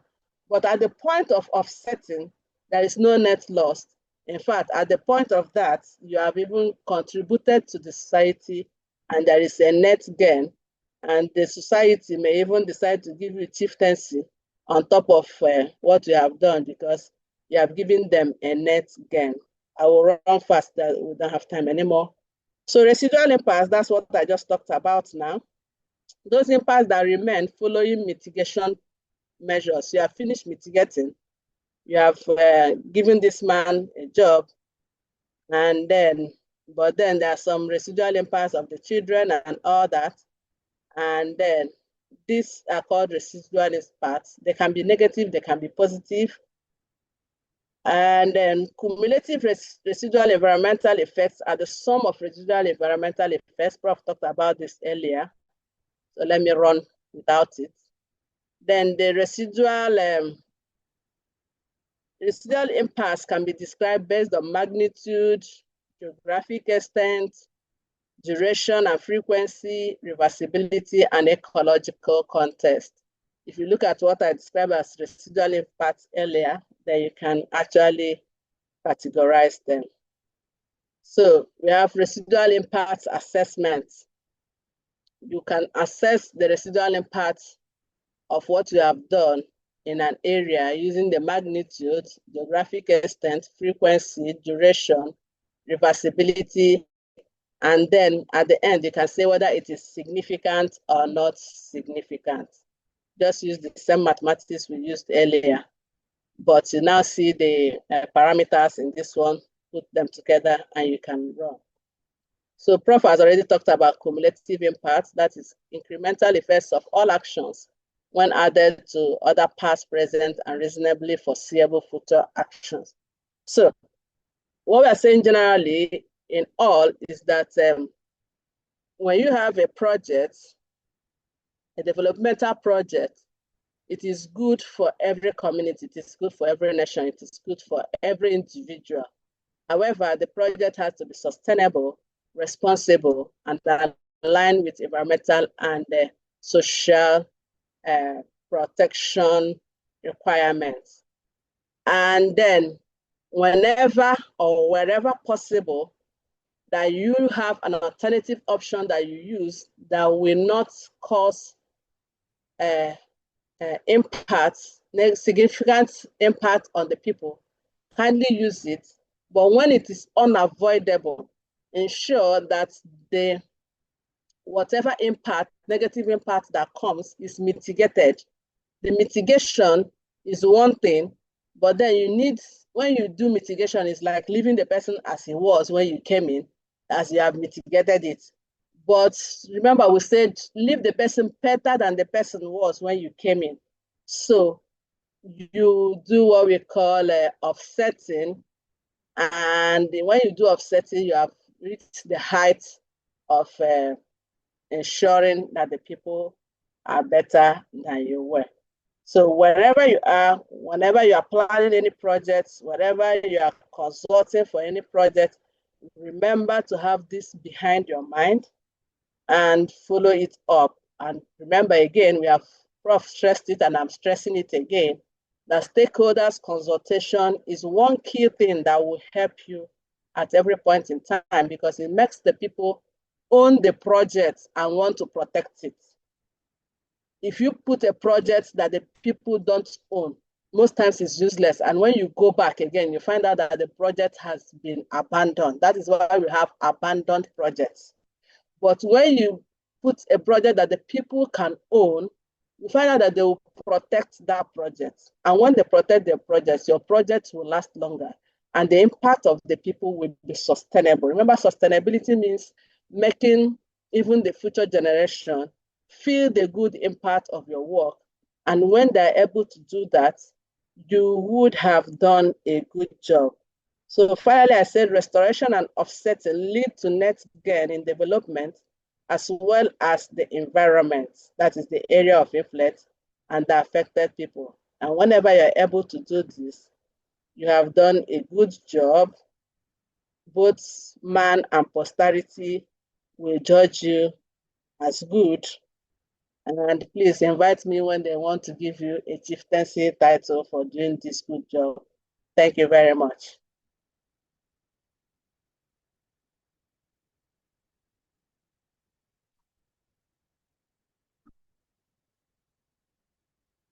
Are we still here?